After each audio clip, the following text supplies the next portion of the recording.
ऐसा तारीख़ का क़िस्सा है जिसमें कि इख्तिलाफ़ होने के बावजूद एक चीज़ के ऊपर सब मुत्तफ़िक़ हैं कि जो वहाँ पे शहादत इमाम हुसैन रज़ियल्लाहु अन्हु अलैहिस्सलाम हुई थी और वो किस तरह उनके ऊपर जो मज़ालिम वहाँ पर हुए थे, किस तरह से उन्होंने सब्र का दामन थाम के रखा था। उन्होंने और उनके जो 72 लश्कर के जो लोग थे, उन 72 घंटों तक भूख और प्यास को किस तरीके से उन्होंने झेला है और ज़ालिमों का लश्कर 3000 ज़ालिमों का लश्कर उनके सामने, और किस तरह से सिर्फ़ अल्लाह की एक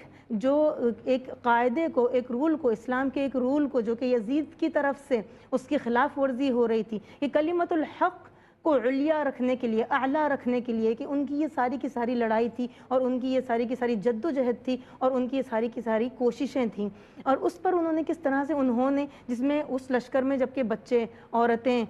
जवान, बूढ़े सब शामिल थे, और उन्होंने किस तरह अपने सब्र के दामन को थाम कर रखा।